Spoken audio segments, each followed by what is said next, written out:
ونشهد أن لا إله إلا الله وحده لا شريك له ونشهد أن سيدنا وحبيبنا ومولانا محمدا عبده ورسوله صلى الله تعالى عليه وعلى آله وصحبه وبارك وسلم تسليما كثيرا كثيرا. أما بعد فأعوذ بالله من الشيطان الرجيم ومن أحسن قولا ممن دعا إلى الله وعمل صالحا وقال إنني من المسلمين. صدق الله. میرے محترم بزرگوں اور بھائیوں، دین کی مجلس کا پہلا ادب یہ ہے کہ دین کی مجلس میں ہدایت کی طلب کے ساتھ بیٹھ کر بات کو سنا جائے. اگر دلوں میں طلب نہیں ہے، اگر زندگیاں بدلنے کا ارادہ نہیں ہے، اور اس نیت کے ساتھ اللہ کے سامنے عاجزی کے ساتھ نہیں بیٹھے ہیں کہ اللہ بہت زندگی ہو گئی غفلت والی، اللہ میرا دل اتنا سخت ہو گیا ہے، اللہ میری زندگی بدل ہی نہیں رہی، میں تیری نافرمانیوں سے باز نہیں آ رہا، اللہ آج کی اس مجلس میں میرا دل بدل دے. اگر اس جذبے کے ساتھ بیٹھیں گے اور اللہ کو اپنی عاجزی دکھائیں گے تو کہنے والا کوئی بھی ہوگا، لیکن اللہ آپ کی طلب پر آپ کے دل میں نور ہدایت ڈال دیں گے. پکی بات ہے. انما الاعمال بالنیات وانما لکل امرئ ما نوى. اعمال کا دار و مدار نیت پر ہے، اور ہر ایک کو وہ ملے گا جس کی وہ نیت کرے. اس لیے پورا مجمع اللہ کی طرف متوجہ ہو کر یوں کہے دل میں کہ اللہ بہت غفلت ہو گئی، آج تو اس ایمانی مجلس کے ذریعے ہمارے دلوں کی دنیا بدل دے. عمل کی نیت سے سننا اور لوگوں تک پہنچانے کی نیت سے سننا کریں گے انشاءاللہ. میرے محترم بزرگوں اور بھائیوں، یہ دین کی مجلسیں جس میں ہم اور آپ بیٹھ رہے ہیں، یہ صرف اتنا ہی نہیں ہے کہ یہ ثواب کی مجلسیں ہیں. ہمارے ذہنوں میں یہ بات بیٹھی ہوئی ہے کہ بھائی ثواب کے لیے بیٹھ رہے ہیں، اجر ملے گا، چلو اتنے سارے ایمان والے جمع ہیں، سب کے ساتھ بیٹھ جائیں گے، مغفرت ہو جائے گی، گناہوں کو نیکیوں میں بدل دیا جائے گا. ہے کہ نہیں یہ خیال؟ ہمارے ذہنوں میں یہ بات ہے کہ بھائی دین کی مجلس میں بیٹھنا ثواب حاصل کرنے کے لیے ہے. یقیناً ثواب حاصل ہوگا، یقیناً، کوئی شک نہیں ہے. حدیثوں میں صاف لفظوں میں اللہ کے نبی کے فرمان موجود ہیں کہ ان مجلسوں میں بیٹھنے والوں کے گناہوں کو نیکیوں سے بدل دیا جائے گا. فرشتے انہیں گھیر لیں گے اور اللہ اعلان کر دیں گے قوموا مغفورا لکم قد بدلت سیئاتکم حسنات. تو یہ تو ہوگا ہی ہوگا، لیکن صرف ثواب اور اجر کی نیت سے اور صرف ثواب کے لیے یہ مجلسیں نہیں ہے، بلکہ حقیقت یہ ہے کہ یہ ایمان کی مجلسیں یہ ہماری بہت بڑی ضرورت ہے. صرف ثواب کا مسئلہ نہیں ہے، ثواب تو حاصل کرنے کے بہت سارے راستے ہیں، لیکن یہ دین کی مجلسوں میں بیٹھ کر، ایمان کی مجلسوں میں بیٹھ کر آخرت کے تذکروں کو سننا، اللہ کی بڑائی کو کہنا اور سننا، جنت اور جہنم کو یاد کرنا، نبی کی سنتوں کی عظمت کا استحضار دل میں اتارنا، یہ ہماری بہت بڑی ضرورت ہے، حاجت ہے ہماری. جیسے جسم کی حاجت ہوتی ہے، جسم کو کھانا چاہیے، پانی چاہیے، ہوا چاہیے اور صاف ستھرا چاہیے. جسم کی ضرورت اگر پوری نہ ہوئی، کھانا نہیں ملا یا اچھا نہیں ملا، گندا کھانا ملا، پانی نہیں ملا یا گندلا ملا، اچھی ہوا نہ ملی، زہریلی ملی، تو جیسے جسم کی ضرورت پوری نہیں ہوگی تو یہ جسم بیمار ہو جائے گا،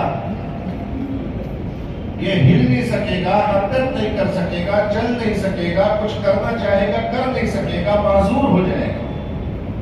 اور ایک لمبی مدت تک اگر جسم کی ضرورتیں نہ پوری نہ کی گئی تو پھر آخر میں یہ بیمار ہو کر مر جائے گا.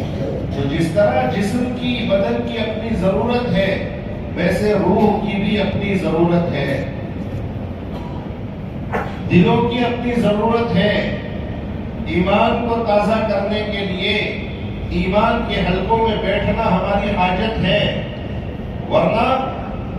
ورنہ جس ماحول میں ہم زندگی گزار رہے ہیں، رات دن جس دنیا داری میں ہم جی رہے ہیں، جو اللہ سے دور کرنے والا ہمارا ماحول ہے، گناہوں کی محبت کے ساتھ زندگی گزر رہی ہے، اللہ کی نافرمانیوں میں زندگی گزر رہی ہے. گھر میں ماحول بے دینی کا، گھر کے باہر ماحول بے دینی کا، دوست و یاروں کا ماحول بے دینی کا، کاروبار کا ماحول بے دینی کا، چاروں طرف سے جس گناہوں کے دلدل میں ہم پھنسے ہوئے ہیں، میرے بزرگوں، اگر ان خطرناک حالات میں ان گناہوں کے موقعوں سے نکل کر مسجدوں میں، ایمان کے حلقوں میں نہ جمع ہوا یہ ایمان والا، تو پھر دل کی دنیا اندھیری ہو جائے گی، دل سیاہ ہو جائیں گے. اور حقیقت ہے، یہ کوئی فلسفہ نہیں ہے، یہ نبی کی بات ہے. آدمی ایک گناہ کرتا ہے، اس کے دل پہ سیاہ نقطہ لگ جاتا ہے. ایک جھوٹ بولتا ہے، اس کے دل پہ کالا نقطہ لگ جاتا ہے. ایک دھوکہ دھڑی کرتا ہے، اس کے دل پہ کالا نقطہ لگ جاتا ہے. ایک بد نظری کرتا ہے، اس کے دل پہ کالا نقطہ لگ جاتا ہے. ماں باپ کی نافرمانی کرتا ہے، اس کے دل پہ سیاہ نقطہ لگ جاتا ہے. رشتہ داریوں کو توڑتا ہے، اس کے دل پہ سیاہ نقطہ لگ جاتا ہے.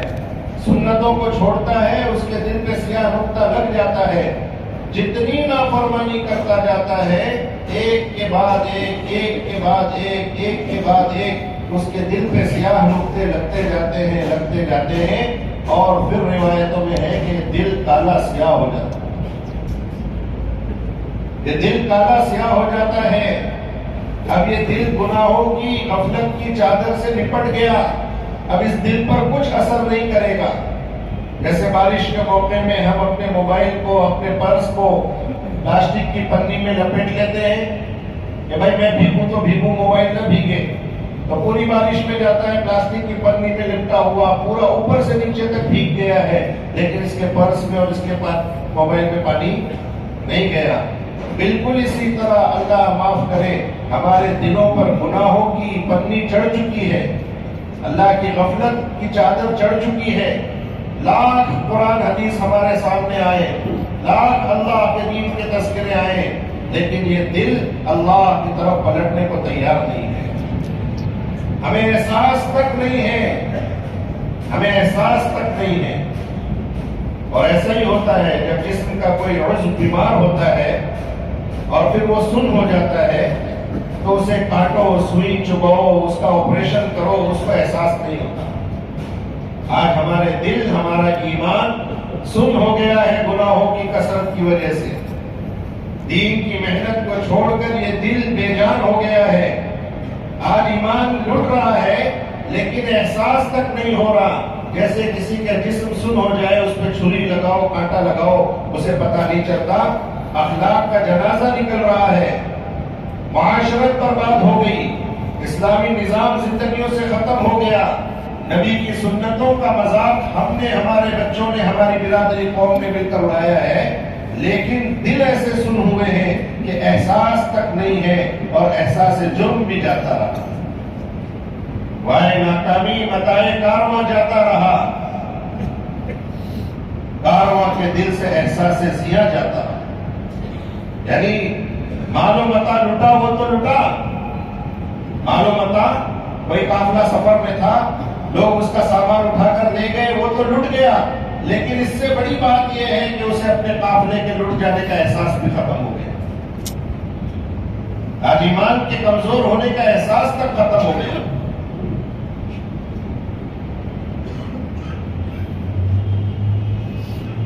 اس لیے یہ ایمان کے حلقے، یہ مسجدوں میں خود جمع ہونا اور امت کو ان کے مشغلوں سے نکال کر ان مسجدوں میں اللہ کے تذکروں میں بٹھانا، یہ ہماری سب سے بڑی ضرورت ہے، سب سے بڑی ضرورت ہے. اور ہماری ہی کیا ضرورت ہو، بلکہ صحابہ کے عمل سے پتہ چلتا ہے کہ صحابہ نے بھی اس کو اپنی ضرورت تسلیم کیا تھا کہ ہاں ایمان کے حلقوں میں بیٹھنا ہماری حاجت ہے. حضرت عبداللہ بن رواحہ رضی اللہ تعالیٰ عنہ، معاذ بن جبل رضی اللہ تعالیٰ عنہ، حضرت عمر فاروق رضی اللہ تعالیٰ عنہ، ایسے بڑے بڑے جلیل القدر صحابہ کا عمل بخاری شریف میں منقول ہے. یہ لوگوں سے پاس جاتے اور ایک ایک ساتھی سے ملاقات کرتے. حضرت عمر ایک ساتھی کا، دو ساتھی کا ہاتھ پکڑتے اور کہتے تعال بنا، قم بنا، نجلس بنا، نؤمن بربنا ساعتا، آؤ ہمارے ساتھ، چلیے ہمارے ساتھ، آؤ بیٹھو. کیا مطلب؟ وہاں بازار میں بیٹھو، غفلت کے ماحول میں بیٹھ جاؤ، وہاں اللہ کو یاد کریں گے، چلو ہمارے ساتھ، اٹھو ہمارے ساتھ. یہ جملے اشارے کر رہے ہیں کہ یہ جلیل القدر صحابہ پر گشت کر کے ان کو باہر کے ماحول سے نکال کر، حالانکہ مدینے پاک کے ماحول سے بہتر ماحول کون سا ہوگا، لیکن اس کے باوجود مسجد کے باہر کے ماحول سے نکال کر لا کر مسجدوں میں جمع کر کے کہہ رہے ہیں آؤ تھوڑی دیر اپنے رب پر ایمان لے آئیں. پوری دنیا کے قطب اور اولیاء مل کر ان کا ایمان صحابہ کے ایمان کے ذرے کے برابر نہیں ہو سکتا. وہ ایمان کے پہاڑ اپنے ایمان کی تازگی کے لیے اور اپنے ایمان کی تقویت کے لیے مسجدوں میں ایمان کے حلقے لگا رہے ہیں اور صحابہ کو ان میں لا کر بٹھا رہے ہیں اور کہہ رہے ہیں آؤ ہم اپنے رب پر ایمان لے آئیں. حضرت عبداللہ بن رواحہ کہنے لگے آؤ تھوڑی دیر اپنے رب پر ایمان لے آئیں، تھوڑی دیر ایمان لے آئیں. تو ایک صحابی کو اعتراض ہو گیا، وہ گئے اللہ کے نبی کے پاس اور کہنے لگے اللہ کے نبی، یہ عبداللہ کو کیا ہو گیا ہے؟ یہ تھوڑی دیر کے ایمان کی دعوت دے رہے ہیں، ہم تو ہر وقت کے مومن ہیں، ہم تو 24 گھنٹے کے مومن ہیں، یہ تھوڑی دیر کا ایمان کیا ہوتا ہے؟ حضور پاک علیہ السلام نے فرمایا اللہ عبداللہ پر رحم کرے، یہ ایمان کی مجلسوں سے محبت کرتا ہے. عبداللہ کا مقصد یہ ہے، یہ چاہتا ہے کہ آؤ تھوڑی دیر ایمان کے حلقے لگائیں، اللہ کے تذکرے کریں، آخرت کے تذکرے کریں، جنت جہنم کے تذکرے کریں، اللہ کو یاد کریں. یہ عبداللہ کا مقصود ہے. صحابہ کمال ایمان پر ہوتے ہوئے اپنے ایمان کی تقویت کے لیے آپس میں گشت کر کے لوگوں کو ایمان کے حلقوں میں بٹھا کر اپنے ایمان کی تقویت کر رہے ہیں، تو سچ بتاؤ آج 1400-1500 سال کے بعد ہم جس گناہوں کے دلدل میں جی رہے ہیں، یہاں ہمیں اپنے اور اپنے بچوں کے اور اپنے خاندان کے اور اپنے نسلوں کے اور پوری امت مسلمہ پر رحم کر کے یا ان کو خوشامدیں کر کے اور ان پر گشت کر کے ان کو مسجدوں میں لا کر اس طرح کے ایمانی حلقوں میں بٹھانا ہماری ضرورت نہیں ہے؟ وہ تو ایمان کے ضائع ہونے کا احساس ختم ہو گیا، ایمان کی دعوت چھوٹ گئی اور ایمان کا دعویٰ پیدا ہو گیا۔ ایمان کی دعوت چھوٹ گئی اور ایمان کا دعویٰ پیدا ہو گیا کہ ہم تو مومن ہیں، ہمارے پاس تو ایمان ہے، ہمارے لیے تو جنت پکی ہے۔ کیوں؟ کیونکہ ہم نے کلمہ پڑھ لیا ہے۔ دیکھو ہمارا مسئلہ، ہم کسی پہ کفر اور اسلام کا فیصلہ کرنے والے کوئی نہیں ہوتے، وہ فیصلہ تو اللہ نے اپنے ہاتھ میں رکھا ہے۔ لیکن ایک ہے ایمان موجود، ایک ہے ایمان مطلوب۔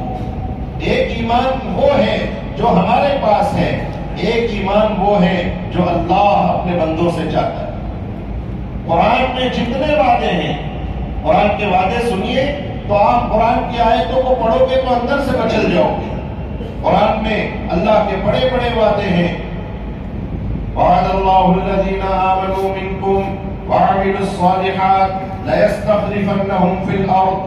اللہ وعدہ کرتا ہے ایمان والوں سے، اللہ وعدہ کرتا ہے ان لوگوں سے جو ایمان لائے اور اعمال صالحہ کیے۔ اللہ کا وعدہ ہے اللہ تمہیں زمین کی بادشاہت، زمین کی خلافت عطا فرمائے۔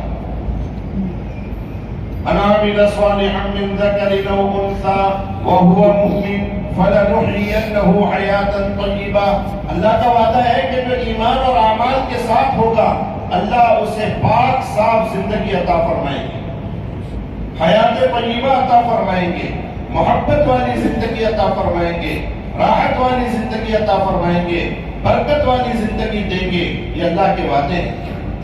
وَلِلَّهِ الْعِزَّةُ وَلِرَسُولِهِ وَلِلْمُؤْمِنِينَ۔ عزت تو اللہ کے خزانے سے چل کر آتی ہے، نبی کے راستے سے آتی ہے اور ایمان والوں کو ملتی ہے۔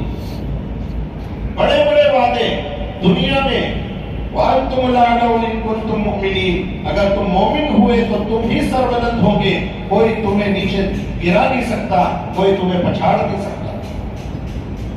یہ قرآن کے وعدے ہیں۔ لیکن آج ہم اپنی موجودہ پستی پر نظر دوڑائیں اور پوری دنیا میں آج جو امت مسلمہ ذلیل ہو رہی ہے، ہم اس پر جائزہ لیں تو ہمارے ذہنوں میں اللہ نہ کرے ہمارے ذہنوں میں قرآن کے بارے میں شک پیدا ہونے لگتا ہے۔ ہم کہتے ہیں بھائی یہ اتنی بڑی بڑی باتیں اللہ نے قرآن میں کی ہے، ایمان والوں کو کی مدد ہوگی، ایمان والوں کی نصرت ہوگی، ایمان والوں کو غلبہ ملے گا، ایمان والوں کو عزت ملے گی، ایمان والوں کو برکت ملے گی، راحت ملے گی، محبت والی سے کچھ بھی تو نہیں ہے، کچھ بھی تو نہیں ہے۔ کہاں ہے یہ اللہ کے وعدے؟ کہاں ہے اللہ کے وعدے؟ ایمان والے تو ہیں ہم اور اللہ کے وعدے پورے نہیں ہو رہے۔ تو دو ہی بات ہو سکتی ہے، یا تو نعوذ باللہ اللہ کی بات غلط ہے یا نہیں، پوری آسمان و زمین کائنات غلط ہو سکتی ہے، لیکن خدا پاک کی قسم قرآن کا کوئی حرف غلط نہیں ہو سکتا۔ اللہ کی بات تو وَمَنْ أَصْدَقُ مِنَ اللَّهِ قِيلًا، اللہ سے زیادہ سچا ہو کون سکتا ہے؟ جس نے سچ کو پیدا کیا اور جس نے اپنی مخلوق کو سچ بولنے کا حکم دیا، اس سے زیادہ سچا کون؟ تو اللہ کی بات تو سچی ہے، تو پھر کمی کہاں ہے؟ کمی میری طرف ہے، کمی میری طرف ہے کہ جس ایمان پر اللہ نے یہ وعدے کیے ہیں، جن اعلیٰ درجے کے اعمال پر اللہ نے یہ وعدے کیے ہیں، آج اس ایمان کی ہمارے پاس صرف شکل ہے، حقیقت کچھ نہیں، نام ہے، حقیقت ختم ہو چکی ہے۔ شیر اس لفظ کے ساتھ ایک حقیقت جڑی ہوئی ہے۔ شیر کی تصویر پر کوئی نہیں ڈرتا، کوئی نہیں بھاگتا، کوئی نہیں گھبراتا، اور حقیقت کا شیر آ جائے تو بڑے سے بڑا بہادر تڑپ جائے۔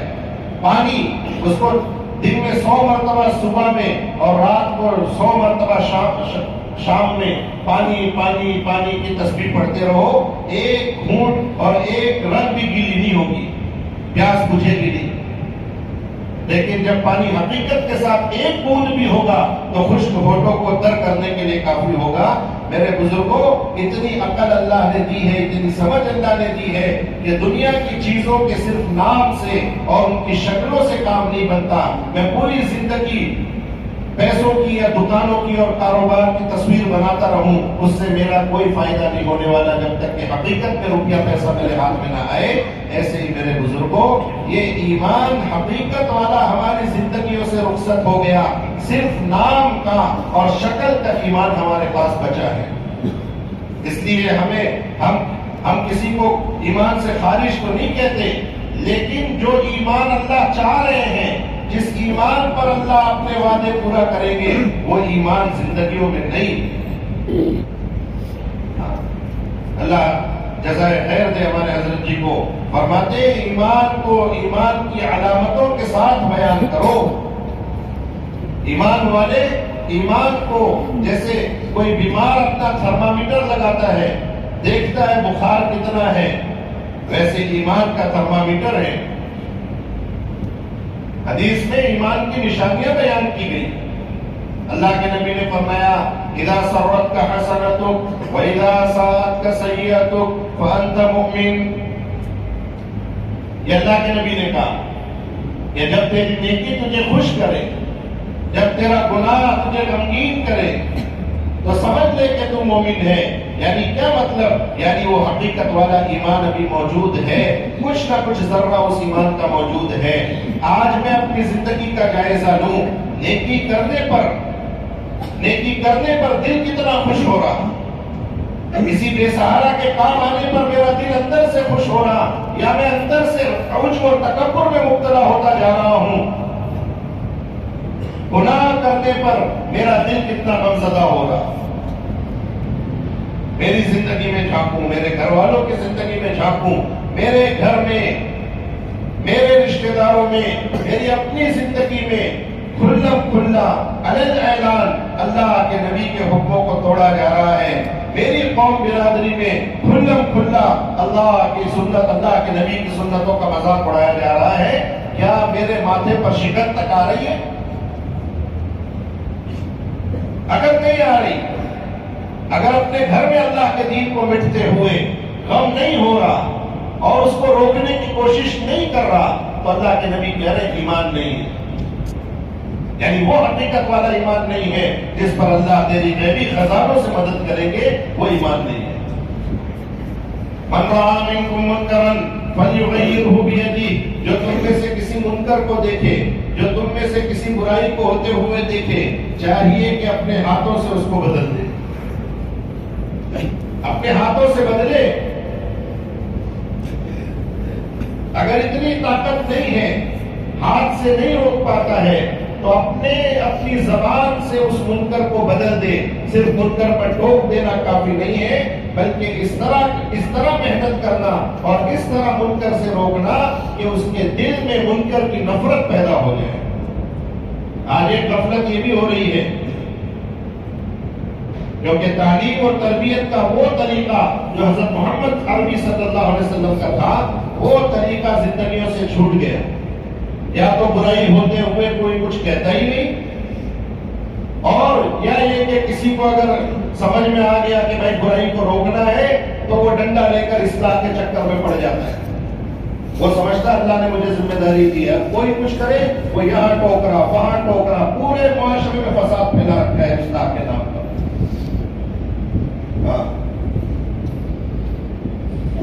حضرت جی نے فرمایا کہ اگر کوئی اصلاح کرنے میں مخلص ہے یا مفسد ہے، اس کا پتہ کیسے چلے گا کہ یہ اصلاح کرنے میں مخلص ہے، یہ غلطی بتانے میں مخلص ہے، یہ اصلاح کرنے میں مفسد ہے، یہ فساد مچانا چاہتا ہے؟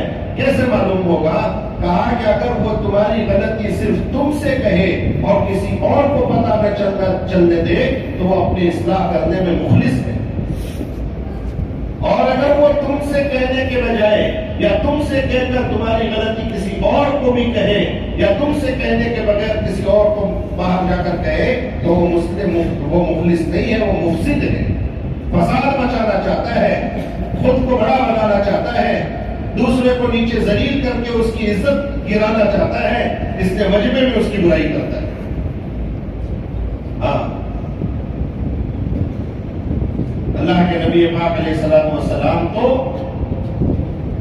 اصلاح کا طریقہ بتایا کہ اگر کسی سے غلطی ہو جائے تو سب سے پہلے اس کی غلطی کو ہلکا کر دو۔ پیشاب کر دیا مسجد میں دیہاتی نے آ کر، مسجد میں دیہاتی نے آ کر پیشاب کر دیا، صحابہ دوڑے ہٹانے لگے، اللہ کے نبی نے کہا رک جاؤ، کر لینے دو۔ نبی اپنے حکم سے پیشاب کرنے دے رہے ہیں کہ کر لینے دو، اب جب کر ہی لیا ہے، اب مسلمان کو تکلیف پہنچانے سے اچھا اس کو اس کی ضرورت سے فارغ ہو جانے دو، اب اسے روکو گے تو یہ اس گندگی کو اور پھیلائے گا، یہ حکمت ہے، کر لینے دو۔ اور پھر اب صحابہ اس کو اتنا بڑا سمجھ رہے ہیں، کیا پہاڑ ٹوٹ گیا، کیا اللہ کا عذاب آ جائے گا، حضور نے بڑے معمولی انداز میں ٹھیک ہے ایک ڈول پانی بہا دو، ہو گیا صاحب، ایک ڈول، یعنی اس کی غلطی کو چھوٹا کر دیا، نادانی میں کر رہا تھا، اس کی غلطی چھوٹی کر دی اور اسے ذلت سے بچایا، اور پھر پاس بلا کر سمجھایا کہ بھائی اللہ کے گھر ہے، یہ گندگی کرنے کے لیے نہیں بنائے گئے، یہ عبادت کے لیے بنائے گئے، یہ اللہ کی طرف، یہ اللہ کو راضی کرنے والے اعمال کے لیے بنائے گئے۔ ایک شخص آیا اللہ کے نبی کے پاس، آ کر کہنے لگا اے اللہ کے نبی مجھے زنا کرنے کی اجازت دے دیجیے۔ اللہ اکبر، یا تو آج کوئی بزرگ کے پاس جا کے کوئی بدتمیزی کر دے، کوئی اونچ نیچ کا سوال کر دے تو اسے کہتے ہیں اٹھاؤ اس بدتمیز کو ہمارے یہاں سے، باہر پھینکو اسے، بات کرنے کی تمیز نہیں ہے، بات کرنے کا سلیقہ نہیں ہے، کس سے کیا بات کرنا چاہیے۔ وہ حضور کے سامنے جا کر کہہ رہا ہے اللہ کے نبی مجھے زنا کرنے کی اجازت دے دیجیے۔ حضور نے کسی کو نہیں کہا اٹھاؤ اس بدتمیز کو، پھینکو یہاں سے باہر، کسی کو کچھ نہیں کہا، بلکہ بڑے پیار بھرے انداز سے، بڑی حکمت سے اللہ کے نبی نے اس کے سامنے اس طرح دین کی تعلیم پیش کی، یہ ہے فَلْيُغَيِّرْهُ بِلِسَانِهِ، کہ اس منکر کو اپنے زبان سے بدل دو۔ اللہ کے نبی نے اس طرح اسے سمجھایا کہ وہ کہنے لگے کہ خدائے پاک کی قسم اس ملاقات کے بعد مجھے زنا سے زیادہ گندی چیز اور کوئی نہیں لگتی، کیا تو میں اس کے بغیر رہ نہیں سکتا تھا۔ اور حضور کی تعلیم ایسی ہوئی کہ اس منکر سے ایسی نفرت دل میں بیٹھی کہ کبھی زندگی بھر جھانک کر دی نہیں۔ اللہ کے نبی کا انداز کیا سکھانے کا، ارے بھائی اگر تیری ماں کے ساتھ کوئی ایسا کرے تو تجھے کیسا لگے گا؟ اللہ کے نبی مجھے بہت برا لگے گا، میں نہیں برداشت کر سکتا۔ تو بھائی تو کسی کی ماں کے ساتھ، وہ کسی کے ساتھ کرے گا، وہ بھی تو کسی کی ماں ہے۔ تیری بہن کو کوئی ایسا کرے تو اللہ کے نبی بالکل نہیں، تو جس کے ساتھ ایسا کرے گا وہ کسی کی بہن ہے، وہ کسی کی بیٹی ہے۔ اور اللہ کے نبی نے اس کے سینے پر ہاتھ رکھا اور دعا دے دی۔ اللہ وہ فرماتے ہیں صحابی کے خدائے پاک کی قسم اس طرح سمجھانے کے بعد زنا سے زیادہ گندی اور نفرت والی چیز مجھے کوئی نہیں لگی۔ اور اپنی زبان سے بدل دو، اور اگر اپنی زبان سے بھی بدلنے کی طاقت نہیں ہے فَلْيُغَيِّرْهُ بِقَلْبِهِ، اپنے دل سے اس منکر کو بدل دو۔ کیا مطلب دل سے منکر کو بدل دو؟ حضرت جی فرما رہے تھے کہ اگر کسی برائی کو دیکھ کر، اگر کسی بے دینی کو دیکھ کر، اگر اللہ کے دین کے مٹتے ہوئے دیکھ کر تیرا دل نہیں تڑپتا، تجھے احساس نہیں ہوتا، تجھے راتوں کی تنہائی میں رونا نہیں آتا، تو اندر سے نہیں اڑتا اور تجھے غم نہیں ہوتا کہ اللہ یہ کیسا ہو رہا اور یہ کیسے تیرا دین مٹ رہا، اللہ میرے سامنے ہو رہا ہے، میں کچھ نہیں کر پا رہا ہوں۔ اگر یہ دل میں تیرے غم بھی نہیں ہے تو تیرے پاس ایمان کا آخری درجہ بھی بچا نہیں، آخری درجہ بھی بچا نہیں۔ وَذَلِكَ ضَعْفُ الْإِيمَانِ، حضرت نے فرمایا کہ بیٹے تجھے ایک کام بتاتا ہوں، کتب بننا ہے، کتب اللہ کا ولی بننا ہے، اللہ کے ولی بننے کا ایک راستہ یہ ہے کہ جہاں کہیں اللہ کے کسی حکم کو ٹوٹتے ہوئے دیکھو، اپنی دل کی طاقت لگا کر اس کا غم کھاؤ اور اس کے لیے بے چین ہو جاؤ اور اللہ کے سامنے رو کر کہو اللہ اس منکر کو بدل دے، اللہ اس گناہ کو ختم کر دے، اللہ یہ جو بے دینی ہو رہی ہے اسے تو اپنی طاقت سے مٹا دے۔ اگر دل میں غم کھاؤ گے اللہ کے دین کے بٹنے کا، اللہ تمہیں ولی بنائے۔ آج میں دیکھوں کہ میرے آنکھوں کے سامنے، میری آنکھوں کے سامنے کتنا دین مٹ رہا، دل میں غم کھانے کے بجائے اللہ کے دین کے مٹانے والوں کے ساتھ کھڑا ہو رہا ہے، اللہ کے دین کے مٹانے والوں کے ساتھ کھڑا ہو رہا ہے۔ کیوں؟ میری قوم کے لوگ ہیں، میری برادری کے ہیں، میری زبان والے ہیں، میرے مزاج کے ہیں، میرے دوست ہیں۔ اللہ کو ناراض کر رہا ہے اپنی دوستی یاری کے چکر میں، اللہ کو ناراض کر رہا ہے قوم برادری کے چکر میں۔ حدیث میں فرمایا کہ جو اللہ کو ناراض کرے گا مخلوق کو راضی کرنے کے لیے، جو مخلوق کو راضی کرنے کے لیے اللہ کو ناراض کرے گا، اللہ مخلوق کو بھی ناراض کر دیں گے، اللہ تو ناراض ہو ہی جائیں گے اور مخلوق بھی ناراض ہو جائے گی، کیونکہ مخلوق کے دل بھی اللہ کے قبضے میں ہے۔ اور اگر اللہ کو راضی کرنے میں کسی مخلوق کی ناراضگی کی پرواہ نہیں کرے گا، اللہ تو راضی ہو ہی جائیں گے اور اللہ مخلوق کو بھی راضی کر دیں گے، کیونکہ دل اللہ کے قبضے میں ہے۔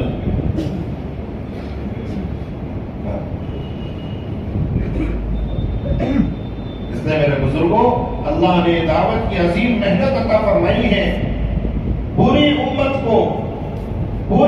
کو ہر نسبت سے نکال کر، قومیت سے نکال کر، لسانیت سے نکال کر، رنگ روپ کے تفریق سے نکال کر، ساری تفریق کو ختم کر کے ایک کلمے کی نسبت پر جوڑنے والا کام، یہ دعوت کی محنت اللہ نے ہمیں اور آپ کو عطا فرمائی ہے۔ حضور پاک علیہ الصلوۃ والسلام نے ایسی امت تیار کی ہے جس میں کوئی رنگ روپ کا فرق نہیں ہے، جس میں کوئی زبان کا فرق نہیں ہے، جس میں کوئی قومیت برادریت نہیں ہے، ایک اللہ کے نام پر پوری امت جمع ہے، ایک اسلام کے نام پر پوری امت جمع ہے۔ ایسی امت اللہ کے نبی نے بنائی ہے۔ سلمان فارسی بھی ہے، بلال حبشی بھی ہے، عمر قریشی بھی ہے، ابو بکر صدیق بھی ہیں، کہ سارے کے سارے مل کر ایک امت بنے ہوئے ہیں۔ بلکہ کوئی ایسا جملہ صحابہ کی زبان سے ادا ہوا جس سے امت کے ٹوٹنے کی بات سمجھ میں آتی ہو، اللہ کے نبی نے ناراضگی ظاہر کی، اللہ کے نبی نے ناراضگی ظاہر کی۔ ایک صاحب نے کہا کہ تم غیر عربی لوگ، تم کیا اللہ کے نبی کی مدد کرو گے؟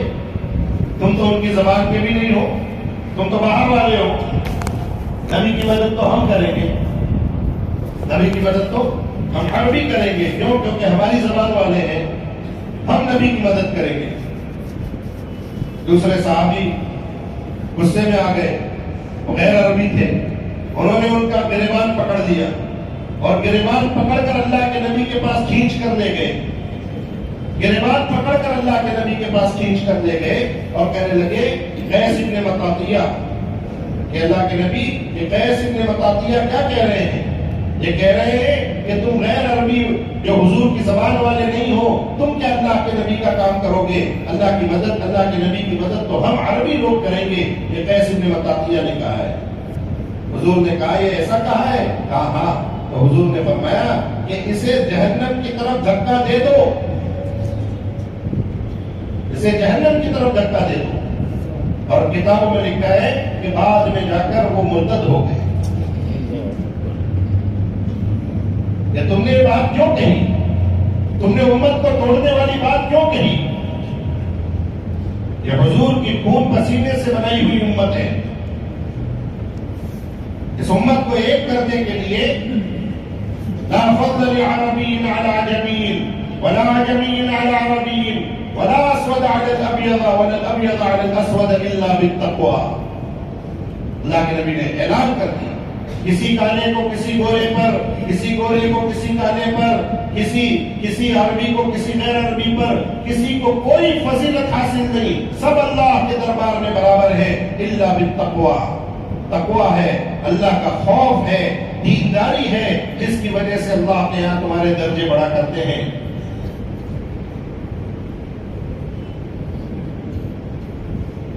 یا ایھا الناس انا خلقناکم من ذکر و انثی وجعلناکم شعوبا وقبائل لتعارفوا، اے لوگو ہم نے تمہیں ایک مرد اور عورت سے پیدا کیا ہے، مختلف زبانوں میں مختلف خاندانوں میں اس لیے بنایا ہے تاکہ تم ایک دوسرے کا تعارف کر سکو، پہچان سکو۔ ان اکرمکم عند اللہ اتقاکم، تمہاری شرافت، تمہاری بزرگی، تمہاری بڑائی اللہ کے سامنے تو صرف اور صرف اللہ کے دین کی وجہ سے۔ اب اگر وہ بلال حبشی ہو تو انہیں وہ مقام اور مرتبہ دیا جائے گا ان کی قربانیوں کی وجہ سے کہ مکہ فتح ہوا ہے، مکہ فتح ہوا ہے، اور سارے صحابہ متمنی ہیں، اذان دینی ہے، اسلام کے علو شان کا اعلان کرنا ہے۔ اللہ کے نبی نے بلال کو کہا بلال کعبے کی چھت پر چڑھ جاؤ، بلال کعبے کی چھت پر چڑھو، اذان دو۔ یہاں تو عمر بھی ہیں، ابو بکر بھی ہیں، عثمان بھی ہیں، علی بھی ہیں، بڑے بڑے جلیل القدر صحابہ ہیں۔ اللہ کے نبی نے بلال حبشی رضی اللہ تعالیٰ عنہ کو جب کعبے کی دیوار پر چڑھایا، یہ اعزاز اور اکرام اس لیے کیا کہ جو چٹانوں کے نیچے دب کر احد احد کہہ سکتا ہے، وہ اس کے لائق ہے کہ وہ کعبے کی دیوار پر چڑھ کر اللہ اکبر کے نعرے لگا سکے۔ اس امت کا امتیاز تو اس کی قربانیوں کی بنیاد پر تھا۔ آج ہم بٹ گئے فرقوں میں، آج ہم بٹ گئے جماعتوں میں، آج ہم بٹ گئے اپنی قوم اور برادریوں کے چکروں میں، اور حضور کی وہ محنت اور حضور کا وہ توحید کا پیغام، اجتماعیت کا پیغام ہم نے بھلا دیا۔ آج اس لیے ہم اللہ کی نظر میں ذلیل ہیں۔ وَاعْتَصِمُوا بِحَبْلِ اللَّهِ جَمِيعًا وَلَا تَفَرَّقُوا، آپس میں تفرق نہ کرو، آپس میں ٹکڑے ٹکڑے نہ ہو جاؤ، اللہ کی رسی کو مضبوطی سے تھام دو، ورنہ تمہاری ہوا اکھڑ جائے گی، تم ذلیل ہو جاؤ۔ ایک امت بنائی تھی اللہ کے نبی نے، ایک کام دیا تھا اس امت کو، اس امت کے مردوں کو، اس امت کی عورتوں کو، اس امت کے جوانوں کو، اس امت کے بوڑھوں کو ایک محنت پر چھوڑ کر گئے۔ تین باتیں فرمائی اللہ کے نبی نے دنیا سے جاتے ہوئے، اور ان تین باتوں میں پورے دین کا خلاصہ آ گیا۔ دنیا سے جاتے ہوئے باپ اپنے بچے کو پوری زندگی کچھ نہ کچھ سمجھاتا رہتا ہے، اور جاتے ہوئے پھر مختصر پورا خلاصہ بیان کر کے جاتا ہے کہ میری تین نصیحتیں یاد رکھنا، میری دو باتیں یاد رکھنا، اور وہ پوری زندگی کا خلاصہ بیان کر کے دنیا سے چلا جاتا ہے۔ اللہ کے نبی نے دنیا سے جاتے ہوئے اپنی امت کو تین پیغام دیے: الصلاۃ الصلاۃ الصلاۃ الصلاۃ، میری امت نماز نہ چھوڑنا، میری امت نماز نہ چھوڑنا۔ تمہارا نبی دنیا سے جاتے ہوئے تمہیں پہلا پیغام دے کر جا رہا ہے کہ اللہ کے یہاں اگر سربلند رہنا چاہتے ہو، اللہ کی مددیں دیکھنا چاہتے ہو تو نماز نہ چھوڑنا، نماز نہ چھوڑنا۔ نماز کے اذان کے دو جواب ہیں، اذان کے دو جواب ہیں، ایک اذان کا جواب قولی ہے، ایک اذان کا جواب عملی ہے۔ اذان کا قولی جواب تو یہ ہے کہ مؤذن جو کہہ رہا ہے وہ کہو، اذان کا قولی جواب، زبان سے اس کا جواب یہ ہے کہ جو مؤذن کہہ رہا ہے وہ کہو، وہ کہہ رہا ہے اللہ اکبر اللہ اکبر، تم بھی کہو اللہ اکبر اللہ اکبر، یہ اذان کا قولی جواب ہے۔ اور ایک اذان کا عملی جواب ہے کہ جو مؤذن کہہ رہا ہے وہ کرو۔ مؤذن جس دعوت کی طرف بلا رہا ہے اپنے سارے مشغلوں کو چھوڑ کر اس کی طرف آ جاؤ۔ لکھا ہے کتابوں میں کہ جو اذان کی آواز سن کر نماز کے لیے نہ آئے، جو اذان کی آواز سن کر نماز کے لیے نہ آئے، وہ اپنے قول سے تو نہیں لیکن اپنے عمل سے یہ کہہ رہا ہے کہ اللہ سب سے بڑے نہیں ہے۔ مؤذن کہہ رہا ہے اللہ اکبر اللہ اکبر، اللہ سب سے بڑے ہیں، اللہ سب سے بڑے ہیں۔ اور یہ اذان کی آواز سن کر اپنے مشغلوں کو نہ چھوڑ کر، اپنی دکانداری کو نہ چھوڑ کر، اپنی نیند کو نہ چھوڑ کر، اپنی مشغولیوں کو نہ چھوڑ کر، اللہ کے گھر کی طرف نہ آ کر اپنے عمل سے کہہ رہا ہے کہ نہیں نہیں، اللہ سب سے بڑے نہیں ہیں، میرا کاروبار بڑا ہے، میری نیند بڑی ہے، میری شہوت بڑی ہے، میری خواہش بڑی ہے، اللہ بڑے نہیں۔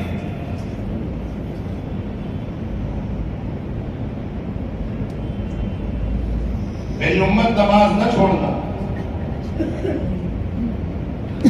وما ملکت ایمانکم، نماز کے ذریعے حقوق اللہ سارا بیان کر دیا۔ نماز کے ذریعے، کیونکہ پورے دین میں سب سے بڑی چیز نماز ہے۔ نماز نہیں تو دین نہیں۔ حضرت عمر نے فرمایا ان اہم امورکم الصلاۃ فمن اقامها اقام الدین ومن هدمها هدم الدین، تمہارے سارے بڑے بڑے عظیم الشان کاموں میں سب سے اہم چیز نماز ہے۔ جس نے نماز کو ضائع کیا اس نے پورے دین کو ضائع کر دیا۔ تو دین نماز کا کہہ کر اللہ کے سارے حقوق بیان کر دیے۔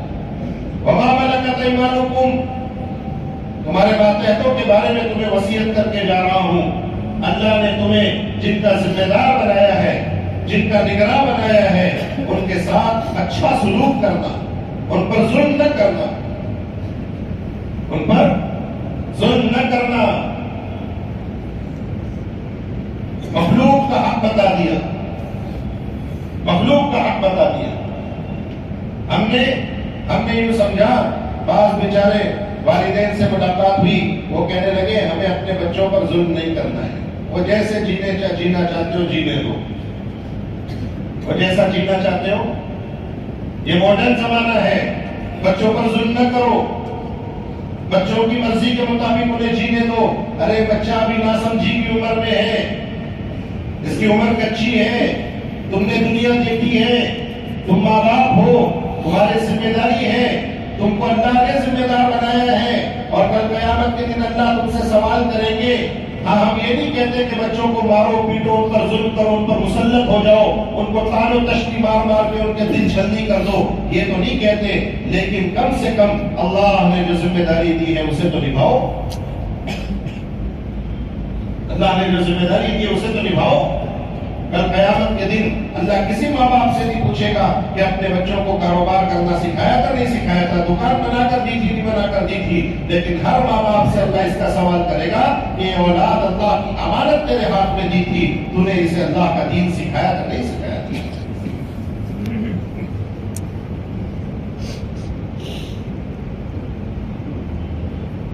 آج بچے بچیاں نہ ماں باپ کو فکر ہے، نہ گھر میں تعلیم کرنے کا ہمارے پاس وقت ہے، اور پھر آ کر کہتے ہیں مولوی صاحب دعا کرو بچہ بڑا بدتمیز ہو گیا ہے، بیٹا بڑا نافرمان نکل گیا، میں نے تو پوری زندگی کی کمائی اس پر لگا دی، مجھے کیا معلوم تھا اتنا نالائق نکلے گا۔ ارے اس کی غلطی نہیں ہے، اس کی غلطی نہیں ہے، وہ کچا پن کی عمر اور وہ تربیت کا زمانہ جس وقت ان ماں باپوں کو اپنے گھروں میں تعلیم کے حلقے قائم کر کے اپنے بچوں کو وقت دینا چاہیے تھا، اپنے بچوں کے ساتھ بیٹھ کر انہیں اللہ رسول سکھانا چاہیے تھا، انہیں ادب اخلاق سکھانا چاہیے تھا، تعلیم کے حلقوں میں بٹھا کر جنت جہنم سمجھانا چاہیے تھا، تعلیم کے حلقوں میں بٹھا کر ماں باپ کا ادب احترام سکھانا چاہیے تھا، تعلیم کے حلقوں میں بٹھا کر مسجد کا ادب احترام بتانا چاہیے تھا۔ اس عمر میں تو بچوں کے ہاتھوں میں گناہوں کے آلات دے دیے، اور جب بچے کچے عمر میں بغیر تربیت کے بڑے ہو گئے اور اب یہ ماں باپ کی نافرمانی کر کے ماں باپ کو جوتوں میں رکھتے ہیں، یہ شکایتیں کرتے پھرتے ہیں،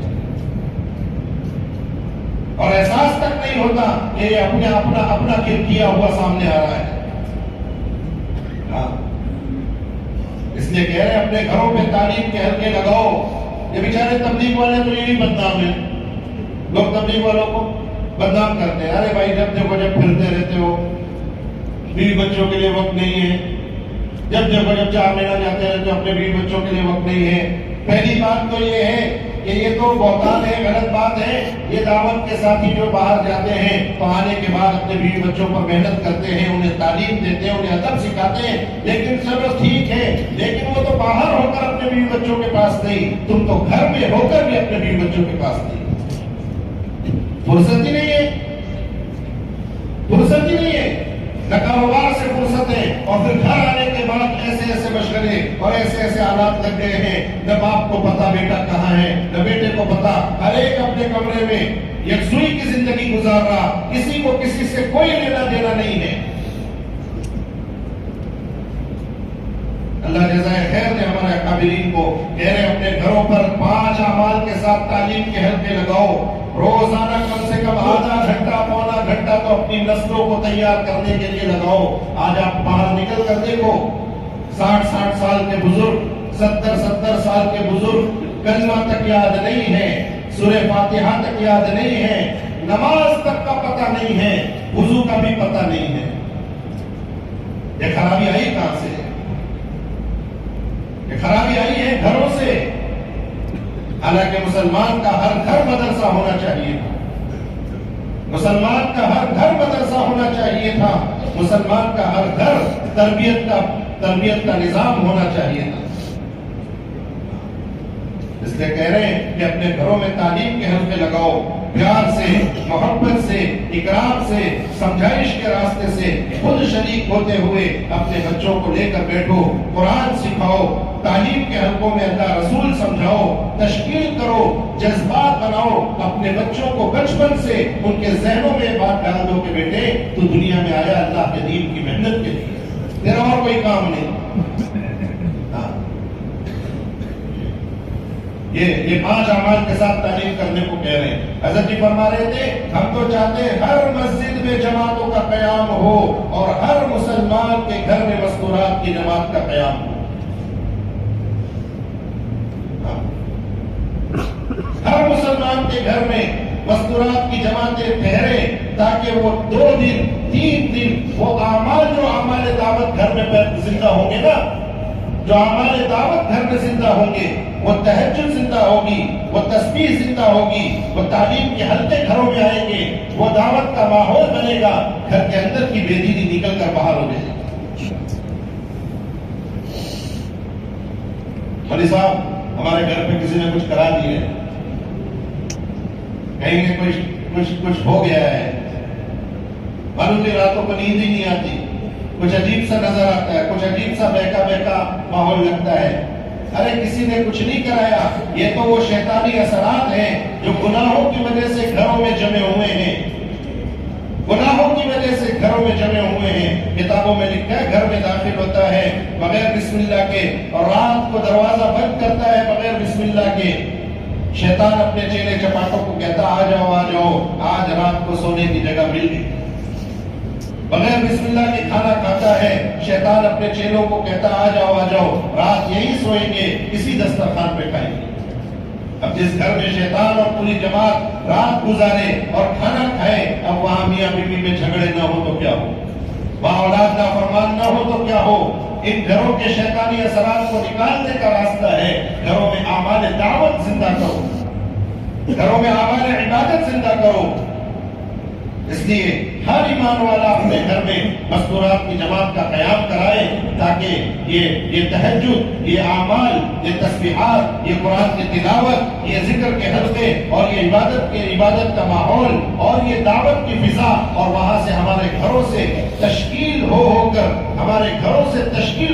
جماعت اللہ کے راستے میں نکلے، گھر جنت کا نشان بن جائے.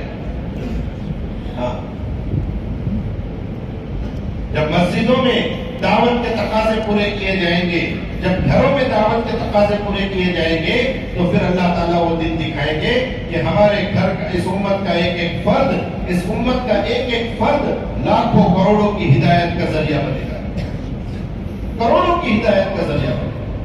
دعوت کی محنت بڑی جاندار محنت ہے، دعوت کی محنت بڑی طاقتور محنت ہے. مولانا الیاس صاحب رحمۃ اللہ علیہ فرمایا کرتے تھے کہ مجھے قرن اول کا ہیرا مل گیا، میں یقین کے ساتھ کہتا ہوں کہ یہ کار نبوت ہے، مجھے اس کا یقین ہے کہ ایک کار نبوت ہے. مجھے قرن اول کا ہیرا مل گیا کہ قرن اول میں جس طرح ساڑھے 600 سال اور 600 سال تک جو کفر و شرک دنیا میں پھیلا ہوا تھا، جیسے دعوت کی محنت آتے ہی وہ پورا کفر و شرک ٹوٹ کر بکھر گیا. صحابہ کی وہ جماعت جو سب سے زیادہ کمتر لوگ سمجھے جاتے تھے، وہ دعوت کی محنت سے بدل کر قوموں کے امام بن گئے اور ایمان کے اعلیٰ معیار پر پہنچ گئے. حضرت مولانا الیاس صاحب رحمۃ اللہ علیہ فرمایا کرتے تھے، مجھے یقین ہے یہ محنت کار نبوت ہے، یہ قرن اول کا ہیرا ہے. جس محنت سے قرن اول میں انقلاب آیا تھا، اسی محنت کے ذریعے اس وقت بھی اللہ دینی انقلاب دکھائیں گے. اور ہو رہا ہے. ایسے لوگ جو اللہ کے دین سے غافل، اللہ کے گھر سے دور، جن کی زندگیاں گزر گئی اللہ کی نافرمانیوں میں، 1-4 مہینہ لگتا ہے اللہ دل کی دنیا بدل دیتے ہیں. یہ کل جو گلیوں میں بے دینی پھیلاتا پھر رہا تھا، آوارہ گردی کرتا ہوا پھر رہا تھا، غنڈہ گردی کرتا ہوا پھر رہا تھا، آج انہی گلیوں میں گشت کرتا ہوا پھر رہا ہے. آج انہی گلیوں میں لوگوں کی خوشامدیں کر کے ان کو اللہ کے راستے میں نکالتے ہوئے پھر رہا ہے. لوگ حیران ہیں کہ اتنی زبردست تبدیلی آتی کہاں سے. یہ اعمال دعوت ہدایت کے ضامن ہیں.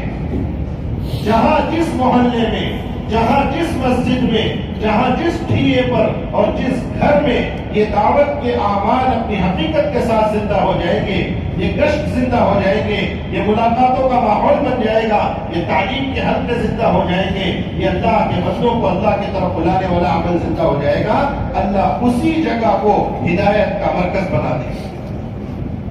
ہاں، چاہے پھر وہ افریقہ کے جنگل ہو، چاہے وہ امریکہ کی وہ حسین وادیاں ہو، چاہے وہ ہندوستان کی کوئی گلی ہو، جس جگہ ان اعمال ہدایت کو جس زمانے میں زندہ کیا جائے گا، اللہ وہی تاثیر ظاہر کر کے دکھائیں گے جو تاثیر حضور کے زمانے میں. تاثیر بدلی نہیں ہے. اللہ کے نبی کے جانے کے بعد ان اعمال دعوت کا اثر بدلا نہیں ہے. اچھا بتاؤ، اگر حضور کے زمانے میں شکر میٹھی تھی تو آج 1400 سال گزرنے کے بعد شکر میٹھی ہے کہ کڑوی ہے؟ میٹھی ہے. نیمبو اگر حضور کے زمانے میں کھٹا تھا تو آج کے زمانے میں کھٹا ہے کہ میٹھا ہے؟ کھٹا ہی ہے. مرچی اگر تیکھی تھی تو آج بھی تیکھی ہے. جب یہ مادی چیزیں 1400 سال گزرنے کے بعد اپنا اثر ان کا نہیں بدلا اور یہ اسی اثر پر باقی ہے، تو وہ اعمال ہدایت جو قیامت تک کے انسانوں کی رہبری کے لیے اللہ کی طرف سے حضور لے کر آئے ہیں، سچ بتاؤ کہ اللہ کے نبی کے دنیا سے جانے کے بعد کیا ان اعمال کی تاثیر ختم ہو گئی ہوگی؟ نہیں. حضور دنیا سے گئے ہیں، اپنی امت کو یتیم چھوڑ کر نہیں گئے ہیں.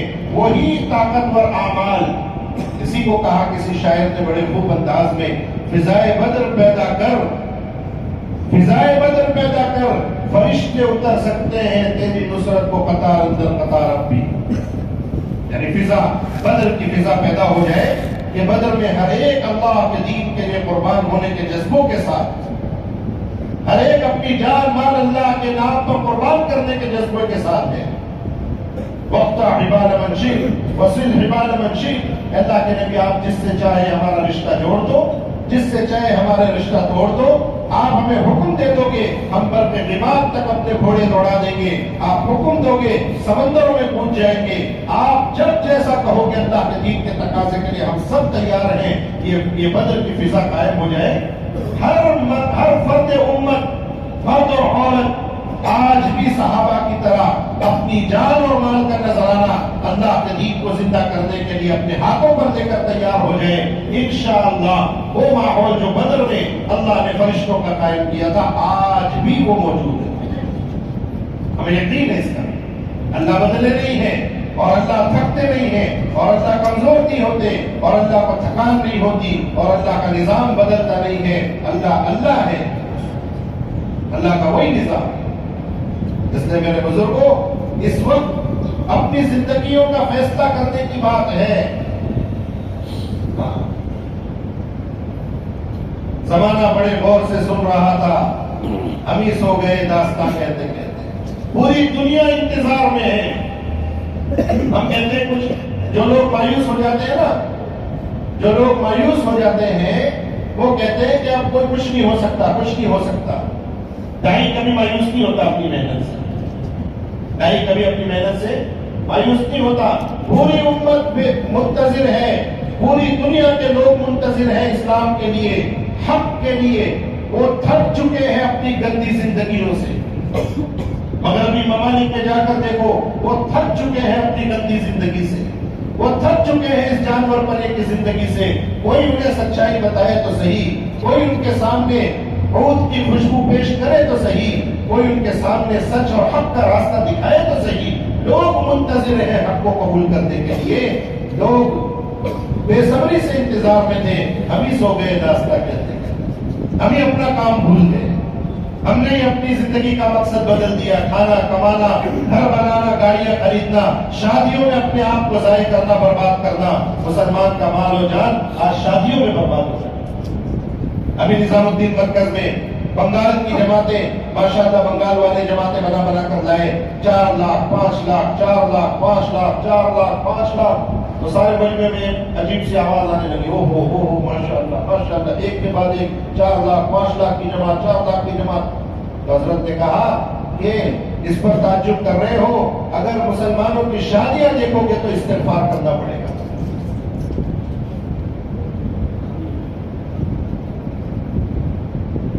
یا امت بے دینی میں زندگی گزار رہی، یا لاکھوں لوگ بغیر کلمہ نماز کے مر رہے ہیں، یا لاکھوں بچیاں بغیر شادی کے اپنی عزت کا سودا کر رہی ہیں، اور یہ اپنی جان اور مال کی طاقتیں صرف اپنی جھوٹی نام و نمود کے خاطر اور جھوٹی عزت اور واہوائی کے خاطر اللہ کی ناراضگی میں لگا رہا ہے.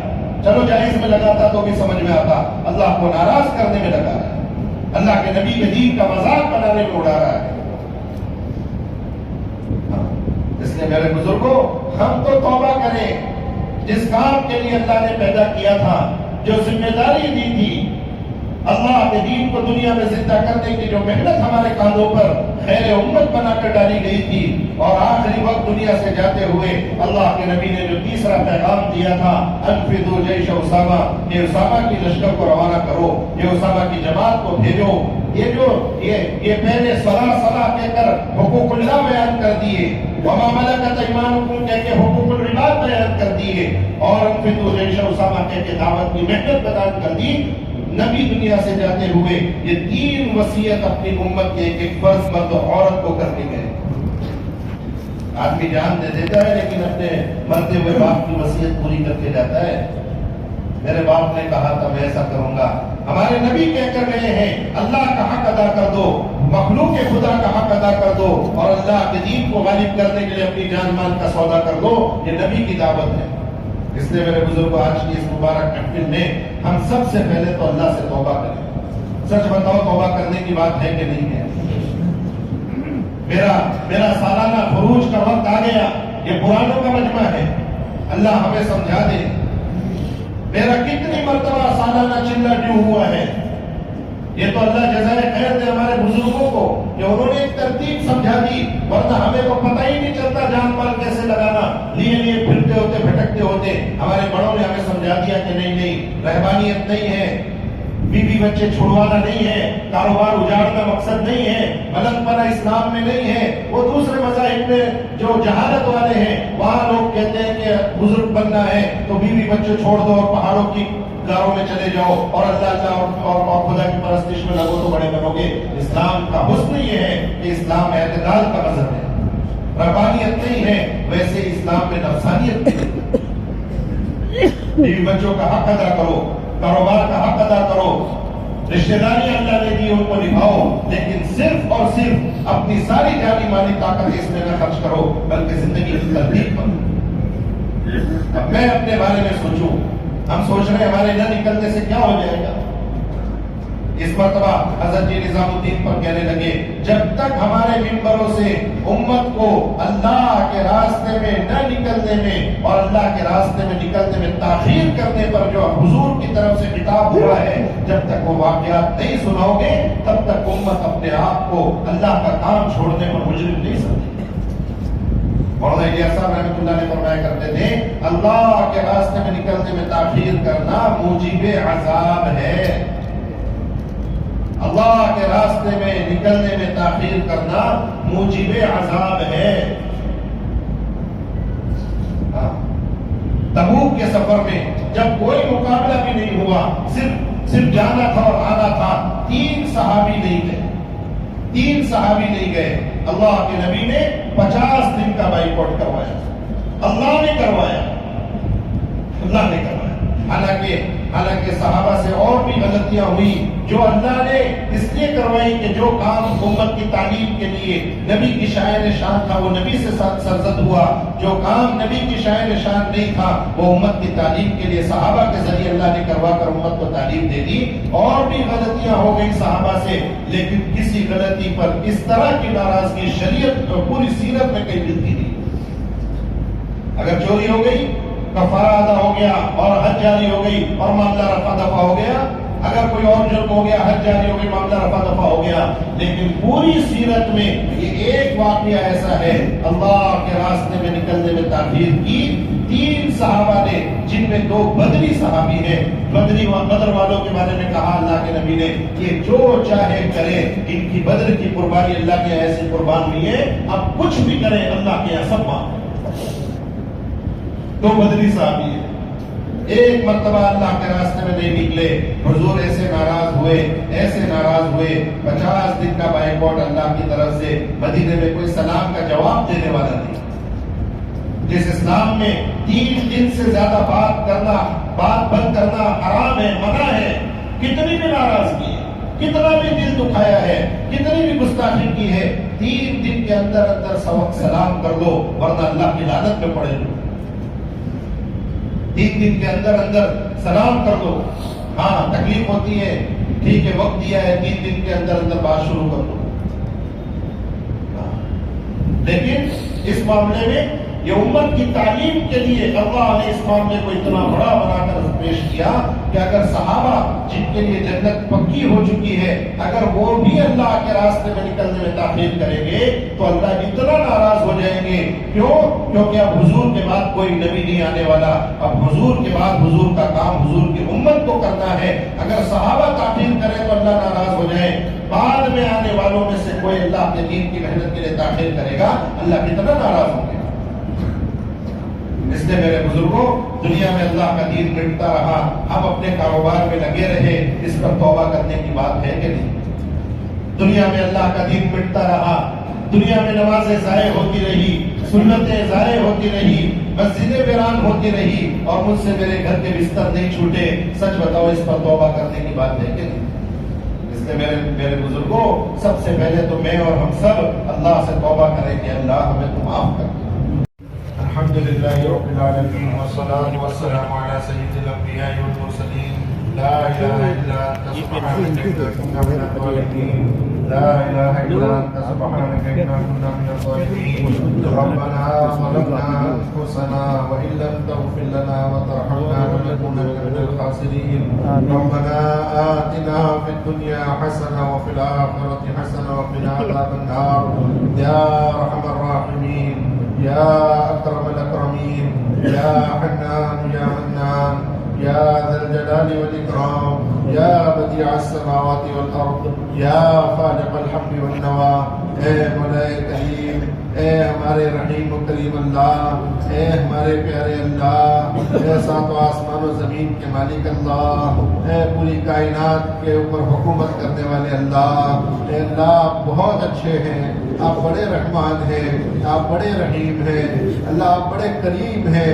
اے اللہ آپ بڑے پیارے اللہ ہیں. اے اللہ ہم گندے ہیں، اے اللہ ہم گنہگار ہیں، اے اللہ ہم خطا کار ہیں، اے اللہ ہم اقراری مجرم ہیں. اے اللہ تھک گئے ہیں گناہ کرتے کرتے.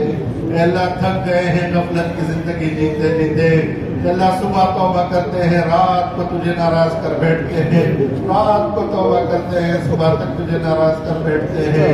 اے اللہ زندگی میں اے اللہ زندگی اندھیرے ہو چکی ہے، اے اللہ گناہوں کی ظلمت نے ہمیں ڈھانپ لیا ہے، اے اللہ گناہوں کے دلدل میں پھنس گئے ہیں، مولا کوئی نکالنے والا نہیں تیرے سوا، اے اللہ کوئی بچانے والا نہیں تیرے سوا، اے اللہ ہماری اس غفلت کی زندگی کو ختم کر دے، اے اللہ اس نافرمانی والی زندگی کو ختم کر دے، اے اللہ بہت ہو چکا، بہت ہو گیا اللہ، بہت ہو گیا، اے اللہ ہم زندگی کے کتنے دن بچے کچھ پتہ نہیں، اے اللہ تو ہم سے اپنے دین کا کام لے لے، اے اللہ ہم نکموں کو بھی کام کا بنا دے، ہم نکموں کو بھی کام کا بنا دے، تیری نظر کرم ہو جائے، آپ کا اشارہ ہو جائے اور ہماری بگڑی بن جائے اللہ، اے اللہ آپ قبول کر دو، اے اللہ آپ قبول کر دو، اے اللہ تیرے پاس تو بہت اچھے اچھے نیک بندے ہیں، ہمارے پاس تیرے سوا کوئی دوسرا رب نہیں اللہ، ہم کس کے پاس جائیں اللہ، کس سے معافی مانگے، اے اللہ کس کے سامنے اپنا دکھڑا کہیں، اللہ مخلوق کے سامنے ہاتھ پھیلاتے ہیں، وہ ذلیل کر کے دھکے مار کے ہٹا دیتے ہیں، مولا ہم ذلیل ہو چکے مخلوق کے یقین کے ساتھ، گناہوں کی نجاستوں سے ہمارے جسم ناپاک ہو گئے، اور اللہ یہ مخلوق کے یقین اور اسباب کے یقین سے ہمارے دل ناپاک ہو گئے، اے اللہ ہمیں سر کے بالوں سے لے کے پیر کے ناخن تک اللہ ہمیں پاک کر دے، اے اللہ دعوت کی محنت کے لیے قبول کر دے، اے اللہ عالم کے تقاضوں کے لیے قبول کر دے، اے اللہ ہمارے اس جرم عظیم کو معاف کر دے، اے اللہ جو غفلت ہو گئی اسے ختم فرما دے، اب جو باقی زندگی بچی ہے تیری فرما برداری کے ساتھ اور صحابہ کی طرح ملکوں کے لیے قبول فرما، اے اللہ ہماری نسلوں کو قبول فرما، ہماری عورتوں کو قبول فرما، ہمارے بچوں کو قبول فرما، اے اللہ ہمارے خاندان برادریوں کو اللہ تو اپنے دین کی محنت کے لیے قبول فرما، پوری امت مسلمہ کو اللہ ایک اور نیک کر دے،